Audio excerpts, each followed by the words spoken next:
It began as a quiet morning at Althorp Estate, the resting place of the most beloved woman in modern royal history, Princess Diana. For nearly 3 decades, her tomb stood untouched, a sacred symbol of love, loss, and mystery. But when workers arrived under strict royal orders to inspect the site, whispers spread like wildfire through the British press. Something was different this time.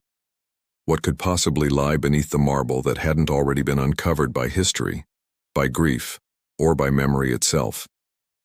And when Prince William arrived, silent and pale, what he discovered inside would leave not just Britain, but the entire world, utterly speechless.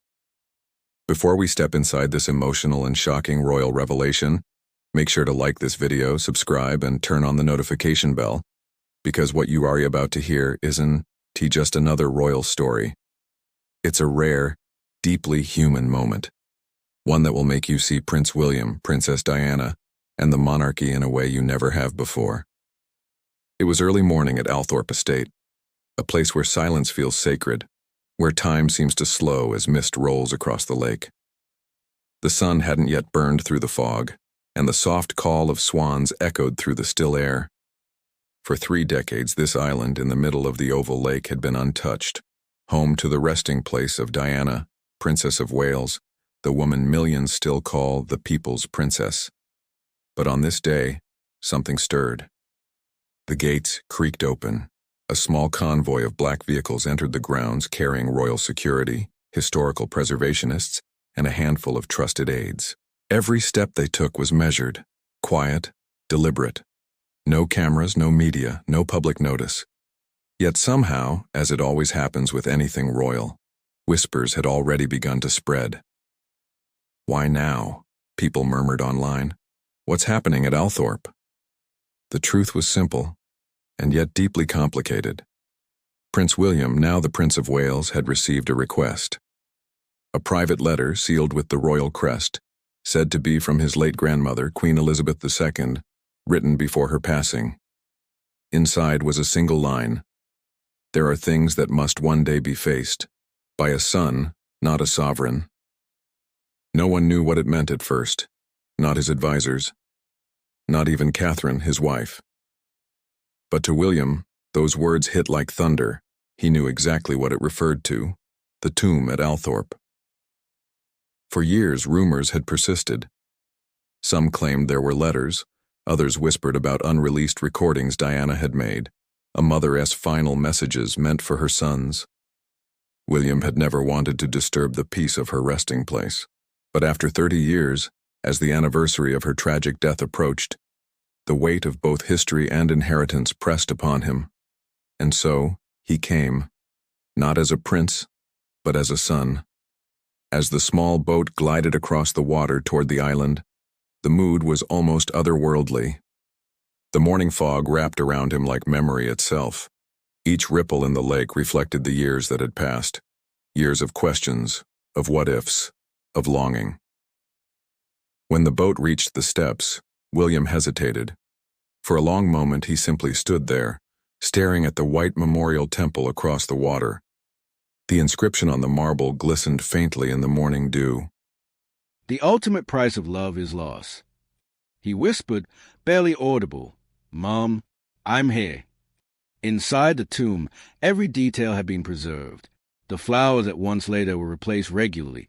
The air carried the faint scent of lilies and damp stone. And yet, there was something heavy in the atmosphere, something unspoken. A preservation expert broke the silence. "Your Royal Highness, we're ready to begin." William nodded slowly. The seal around the inner chamber had not been disturbed since 1997. With careful precision, the stone slab was lifted, revealing a small compartment beneath the main memorial, something only a few ever knew existed. The air changed. Even the security guards at the entrance seemed to hold their breath. Inside, wrapped in aging velvet and sealed in a protective case, was a small wooden box, delicately carved with a single word: "For my sons." What would you do in that moment? Would you open it immediately, or would you hesitate, afraid of what you might find? William stood frozen. For 30 years, he had carried the memory of his mother like an invisible crown, heavy, beautiful, and painful. Now, before him lay her final voice, her last message, untouched by time. "Let's open it," he said quietly. The lock clicked. The hinges creaked. Inside were several envelopes, their edges yellowed but perfectly preserved. Each envelope bore a name, William and Harry, and beneath them a small velvet pouch containing a locket. He reached for the first letter. The handwriting, that familiar, looping, elegant script, was unmistakably hers. His throat tightened. He could almost hear her voice again, gentle, warm, reassuring. "My darling boys, if you're reading this, then it means time has passed, perhaps too much of it. But love doesn't fade with years. It only deepens, waiting quietly like a garden in winter." For a moment, William couldn't speak. Even the staff around him turned away, as if intruding on a sacred moment. Outside, the sky began to clear. A shaft of light broke through the mist, illuminating the tomb like a scene from a dream. It was as though the heavens themselves had decided to bear witness. William read in silence, tears forming but never falling. The letter spoke of forgiveness, of courage, of choosing kindness over anger, words that felt almost prophetic in the shadow of the modern royal rifts that had divided his family. But then, at the very end, there was something unexpected. A postscript. Just 5 simple words. "You will know when." That was it. No explanation. No context. Just a mystery left behind by a mother who seemed to understand that her influence would outlast the years on earth. William folded the letter carefully, as though holding something living. He turned to the aide beside him. "Seal this again," he said, "but this time with my mark." The box was rewrapped, the chamber resealed. But the air around Althorp felt different now, lighter, as if something long unspoken had finally been heard. Later, as he stood alone by the water's edge, William watched the ripples move outward, one after another. Perhaps that's what her message meant. That grief, like ripples, spreads, but so does love. And sometimes all it takes to awaken it is the courage to look back. When Prince William left Althorp that morning, he wasn't the same man who had arrived. The air of the estate still clung to him, the scent of wet grass, stone, and memory. In the back seat of his car, the letter rested quietly in a leather case, like a heartbeat between two worlds, the past and the present. He didn't speak on the drive back, not to his aide, not even to his security detail. For the first time in years, he just needed to be, not the future king, not the public figure, but simply a son who had just heard his mother's voice again. That night, he sat alone in his private study at Kensington Palace. A single lamp lit the desk. The letter lay before him. But there was something else that had been bothering him since the moment the tomb was resealed, something subtle, something he couldn't shake. When the preservation team had inspected the chamber, one of them had mentioned something strange, a small metal plate embedded deep within the stone, almost invisible. It hadn't been opened, not even touched. At first, he thought little of it. But those 5 words from his mother's letter kept echoing in his mind. "You will know when." And suddenly, it hit him. This was the moment. He made the call. Quietly, discreetly. Only 2 people were informed, a trusted royal archivist and the estate's curator. That night, under total secrecy, William returned to Althorp. The moonlight shimmered across the water as the boat approached the island again. The same silence, but this time there was a different energy, a quiet urgency. When they reopened the inner chamber, the archivist carefully lifted the velvet casing once more. Beneath the stone slab, exactly as described, was a thin, rectangular plate, no bigger than a postcard, faintly engraved with a symbol, not royal, not modern, but ancient. It was the emblem of Spencer House, Diana's family lineage, older than the crown itself. "Your Highness," the archivist whispered, "this doesn't appear in any record." William knelt closer. The plate looked like a lid, perfectly sealed. He brushed away the dust and found a narrow latch beneath the engraving. With gentle pressure, the metal released a soft click, and inside lay something wrapped in silk, a cassette tape, labeled only with 3 words. For William, truth. Think about that for a moment. After 30 years, a recording, hidden beneath layers of stone, untouched by time, emerges from the tomb of the world's most photographed woman. William's hands trembled as he held it. It felt almost unreal, like touching a ghost. But it wasn't a ghost. It was her voice, waiting to be heard again. The following morning, in the privacy of a secured royal room, the tape was transferred and digitized. The archivist pressed play, and then that unmistakable voice filled the room. Soft, graceful, familiar. If you're hearing this, my darling boy, then you've grown into the man I always knew you'd be. Strong, kind, but burdened by a name larger than life itself. William's breath caught. The voice carried warmth, but also sorrow, a woman aware of the world closing in around her. The tape wasn't just a farewell. It was a confession. There are truths I could not speak then, not for fear, but for love. You must never let the crown harden you. You are not born to rule. You are born to heal. There was a long pause. Then another sentence, quieter, trembling. If ever the world forgets who you are, come home to me. Come back to where peace began, and you will find your way again. It wasn't scandal. It wasn't conspiracy. It was something much rarer, a message of humanity. As the tape ended, silence filled the room.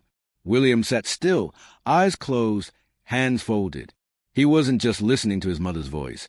He was hearing her heart, a woman who had seen too much, loved too deeply, and been taken too soon. But then came a final whisper on the recording, faint, almost drowned by static. And one more thing, my dear, if you ever doubt that I'm still with you, look to the lake. That line sent a chill through everyone in the room. Look to the lake. That evening, William returned to Althorp again. The air was cool, and the surface of the lake shimmered under fading light. He stood at the shore, gazing toward the island. For a moment, nothing moved. Then a soft gust of wind rippled across the water, and for the briefest second, the reflection of the moon broke into two perfect circles, overlapping, forming the shape of a heart. He smiled faintly, tears welling in his eyes. "I see you, Mum," he whispered. The following day, the royal household released a quiet statement. Brief, measured, almost cryptic. His Royal Highness the Prince of Wales visited Althorp for a private matter concerning the memory of his late mother, Diana, Princess of Wales. No further comment will be made. But the silence only deepened the intrigue. Paparazzi photos captured William leaving Althorp with a faint smile, a rare, genuine expression not seen in years. Social media lit up with speculation. Had he found something? Did Diana leave behind a message? Why was the tomb reopened after so long? The palace offered no answers. And that silence, that royal silence, spoke louder than words. Behind closed doors, though, something changed in William. Those who knew him best said he became softer, more reflective. He spent more time with his children, spoke more freely about his mother, and often referred to her legacy not as a shadow, but as a guiding light. He confided in a close friend that the visit had awakened something in him, that for the first time he didn't feel burdened by her memory, but comforted by it. He said, "She was right. The world doesn't need another ruler. It needs a reminder that we're human first." That tape, for William, Truth, was never released to the public. Only a transcript of her final words was archived in the royal record, sealed for 50 years. But those who were there say the message wasn't about scandal or secrets. It was about something much more powerful, the unbreakable bond between a mother and her son, even across the veil of time. And that's why, after 30 years, when the tomb was disturbed, what Prince William found inside didn't divide the monarchy, it healed it. It didn't rewrite history. It restored humanity to it. The news spread quietly at first. No press release. No breaking headlines. Just whispers, the kind that drift through the corridors of Buckingham Palace and ripple outward until the world can't help but listen. Satellite images showed activity around the Althorp Estate. Royal watchers speculated. Some claimed the tomb had been inspected for preservation. Others whispered about something much deeper. But only a few people on earth knew the truth, that Prince William had found his mother's voice again. And somehow, that truth, invisible, unspoken, began to change everything. A week later, William appeared in public for the first time since the visit. It was a charity event for children's mental health, a cause Diana herself had championed. Cameras flashed, Reporters called his name. But there was something different about him. He wasn't guarded, or weary, or performing. There was light in his eyes. When he stepped to the podium, his voice was steady but soft.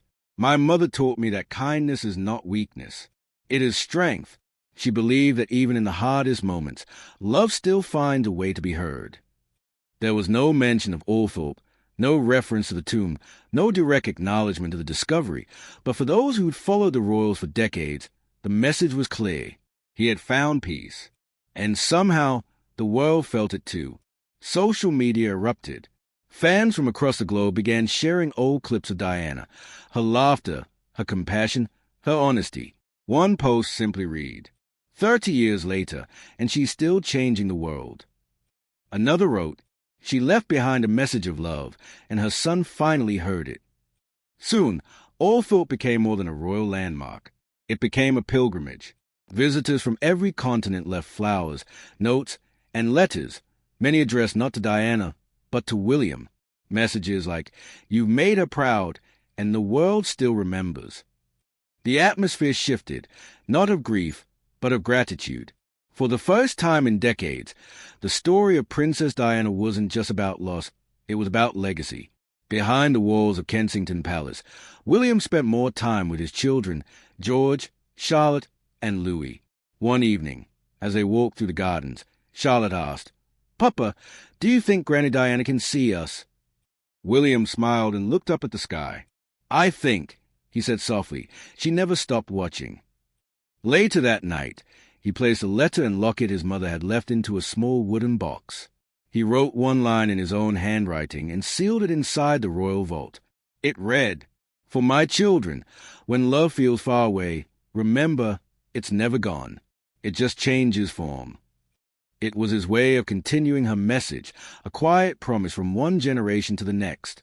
Then came the most unexpected moment of all. A special service was held at Althorp to mark the 30th anniversary of Diana's passing. No cameras, no press, just close family and a handful of friends who had loved her deeply. As the ceremony concluded, William asked for a brief moment alone. He walked across the bridge to the island, the same way he had on that morning weeks before. The water was still, the trees reflected like green fire in the lake. He placed a single white rose at the edge of the memorial and whispered, Your truth lives on, Mum, in me, in all of us. As he turned to leave, a gentle breeze lifted across the island, carrying the scent of lilies through the air, her favorite flower. The sound of the wind through the leaves seemed almost a whisper, Thank you. And for a fleeting second, he could swear he felt her presence beside him, not as a ghost, but as love itself. When he returned to the main house, one of the aides asked quietly, Will you ever tell the world what you found? William smiled faintly. In time, he said, but some truths aren't meant to be headlines. They are meant to be kept in the heart.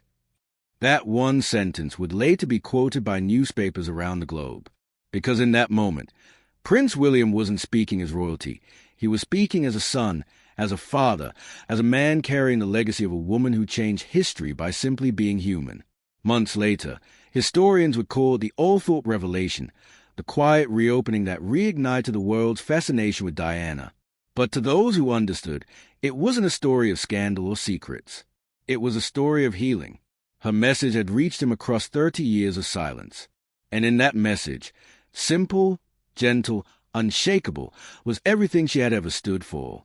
Not power, not fame, just love. And maybe that's a real miracle, that even after death, love doesn't end. It echoes through time, through blood, through generations, waiting for the moment when someone finally listens. Rose's final reflection. So, when people ask, what did Prince William find inside his mother's tomb? The answer isn't just a letter or a locket or a recording. He found what the world had been missing since 1997, the living, breathing reminder that love is eternal. And perhaps that's why, to this day, Althorp remains untouched by time.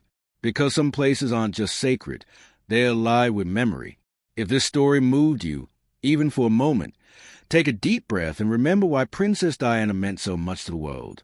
She wasn't perfect. She wasn't untouchable. She was human, and that's what made her extraordinary. If you felt that connection tonight, if this reminded you of the quiet power of love and legacy, please like this video, subscribe, and share it with someone who still believes in kindness, compassion, and truth. Because in a world so full of noise, stories like these remind us that humanity, real, unfiltered humanity, still matters. And who knows, maybe, somewhere beyond the veil, Diana herself is smiling, proud that her story still touches hearts, and that her voice, after all these years, still whispers through the generations. Be kind, be brave, be loved. Thank you for watching. And until next time, remember, some stories never end. They just keep echoing.